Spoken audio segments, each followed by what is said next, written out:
Championships at Phillip Island, and it was a matter of tyres. Those without Bridgestone rubber couldn't come close to the pace setters.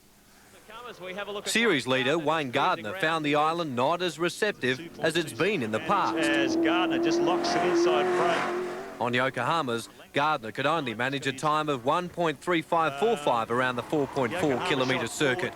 Enough, though, to grab 9th on the starting grid. Bauer continues to attack.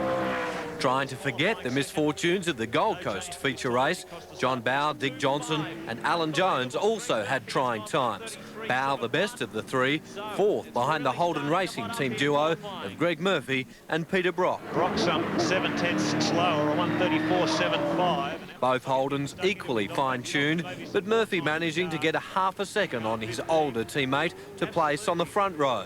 Seaton, running second in the series, is poised to take the top spot in the championship. Seaton has gone the fastest. A 1:33.32, that is faster than this morning's time.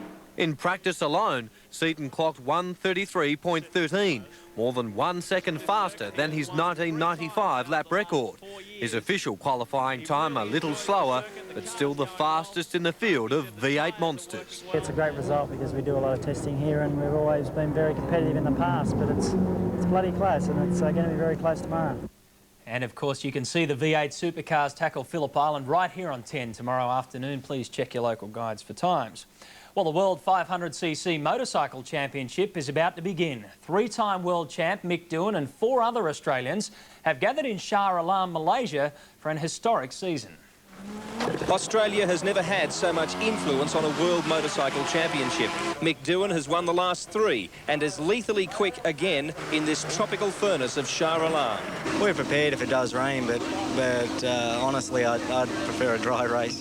Teammate Alex Creville will renew one of motor racing's more volatile partnerships. I'm just worried about my own setup, you know, like I've been here too long really to worry about psych.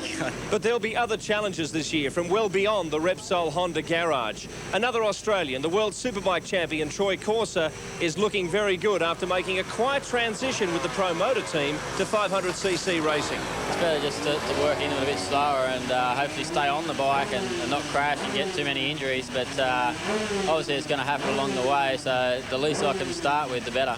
In a nearby garage, Daryl Beattie is rebuilding his career, shattered by injury early last season. He's also grappling with an underprepared Suzuki. Got a smile on my face, but I don't really know why, but you know, I knew it was going to be a tough start to the season, the way things are gone in testing here, and yeah, we just got to keep our chins up and keep plugging on. The other half of this all-Aussie team has practiced but will miss the race as he waits for a broken shoulder to heal. I've got to be smart and look at the big picture, and that is, you know, I'm in it for the long run, and I can be sort of up to 10 years in the GP, so I'm really risking my whole future if I ride this weekend. Perhaps the only real battler is Kirk McCarthy, hoping his privately run solo Yamaha will at least lead to greater recognition and better deals. Overall, only Spain has given this championship as many riders, Australia powering to world acclaim on 2 wheels. And Tadayuki Okada of Japan has broken his own lap record to claim pole for tomorrow's race. In a hot session of qualifying, Mick Doohan, in search of a 4th straight World Championship, clocked the 2nd fastest time to also get on the front row. Teammate Spaniard Alex Creville is on the 2nd grid. Of the other Aussies, Troy Corser was 11th fastest, Daryl Beattie 12th, Kirk McCarthy back at 22nd.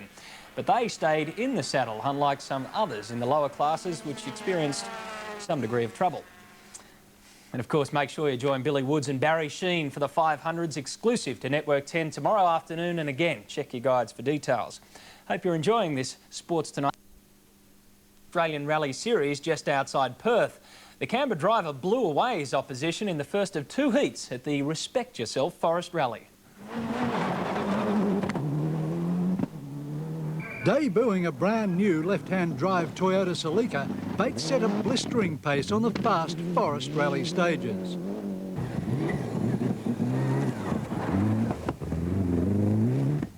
The time sheet says very good, actually. To me, I felt it could have been better, but the time was excellent. At the end of the day, Bates was 1 minute 30 seconds clear of Group N guns Michael Guest and Ed Ordinsky. In Formula 2, Dean Herrich, Brett Middleton and Ross McKenzie were all battling hard. McKenzie nearly going off the road, but still taking a class win. Only 10 of the record 73-strong field retired, Simon Evans breaking a drive shaft on the opening stage. So Neil Bates heads home a clear leader on day one, but remember last year he slipped off the road on day two and it cost him the event. It's actually very difficult being this far ahead because it's hard to pick a pace. Time now for the play of the day.